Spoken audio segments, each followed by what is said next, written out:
الحمد لله وكفى وسلام على عباده الذين اصطفى اما بعد۔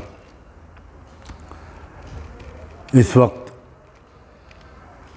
یہ عاجز سجاد نعمانی پاکستان کے حضرات علماء کرام اور دینی اداروں، جماعتوں، تحریکوں کے قائدین اور پاکستان کے عوام اور وہاں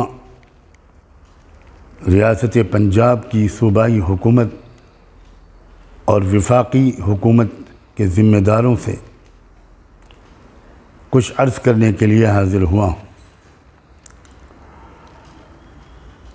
سوشل میڈیا کے ذریعے سے ایک خبر ہمارے یہاں بھی گردش کر رہی ہے کہ ایک درندگی اور سفاکی کا انتہائی شرمناک واقعہ پاکستان میں ریاست پنجاب میں کسی مقام پر پیش آیا ہے۔ ایک فیکٹری کے مینیجر کو، جو غیر مسلم تھا، فیکٹری ہی کے شاید کسی مسلمان نے یا کچھ مسلمانوں نے، کچھ مسلم کارکنوں نے اس کو بہت ہی تشدد کے ساتھ ہلاک کیا اور پھر اس کے بعد اس کی لاش کو آگ کے حوالے کر دیا۔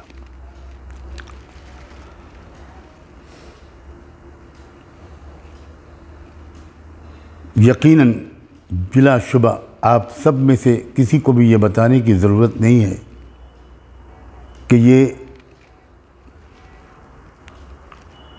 نہ صرف یہ کہ انسانیت کے بنیادی آداب کے خلاف ہے، بلکہ اسلامی شریعت کے بھی سخت خلاف اس جرم کا ارتکاب کیا گیا ہے۔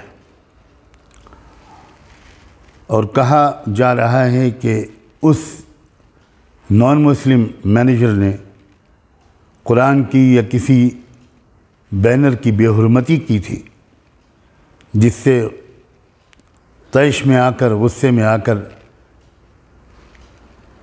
ایک بڑی اسلامی خدمت سمجھ کر اور حمیت ایمانی اور غیرت ایمانی کا تقاضا سمجھ کر شاید کچھ لوگوں نے اس مینیجر کے ساتھ یہ بہیمانہ سلوک کیا۔ مجھے یہ جان کر بہت اطمینان ہوا ہے، میں تو ایک بہت معمولی سا طالب علم ہوں، کہ پاکستان کے حضرات علماء کرام اور مذہبی رہنماؤں نے یک زبان ہو کر اس واقعے کی شدید مذمت کی ہے۔ ان کا منصب یقیناً اسی کا متقاضی تھا اور عالم اسلام کو ان سے یہی امید تھی۔ یہ بھی معلوم کر کے مزید اطمینان ہوا ہے کہ حکومت بھی، وہ چاہے ریاستی حکومت ہو اور شاید وفاقی حکومت بھی، وہ اس کے خلاف سخت ایکشن لینے کی تیاری کر رہی ہے۔ قانون کے مطابق سخت سے سخت سزا اس وحشی شخص کو دی جانی چاہیے، یہی سب علماء اسلام کی رائے ہے۔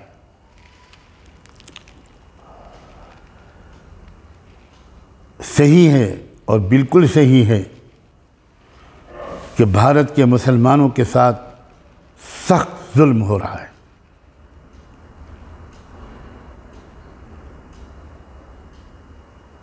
ناقابل تصور طریقے سے اس وقت خاص طور پر مسلمانوں کو، اور صرف مسلمانوں کو نہیں، کرسچنز کو بھی، سکھوں کو بھی، اور نہ جانے کن کن سماجی اور مذہبی اکائیوں کے لوگوں کو بربریت کا سامنا کرنا پڑ رہا ہے۔ مگر اس کے باوجود بھارت کے مسلمان اور مسلم علماء قطعاً یہ رائے نہیں رکھتے کہ دوسرے ملکوں میں رہنے والے غیر مسلم لوگوں سے اس کا بدلہ لیا جائے۔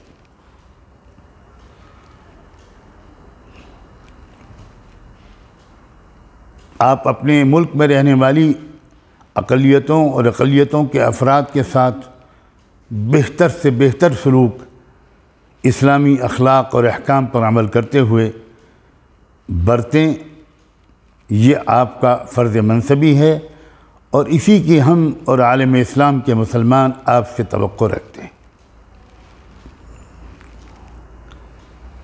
اس موقع پر اللہ کا یہ ارشاد مجھے یاد آ رہا ہے کہ اللہ نے ہم مسلمانوں کو مخاطب کر کے یہ کہا ہے کہ یا ایھا الذین آمنوا کونوا قوامین للہ شہداء بالقسط ولا یجرمنکم شنآن قوم علی الا تعدلوا اعدلوا هو اقرب للتقوى واتقوا اللہ ان اللہ خبیر بما تعملون۔ یہ سورہ مائدہ کی 8ویں آیت ہے۔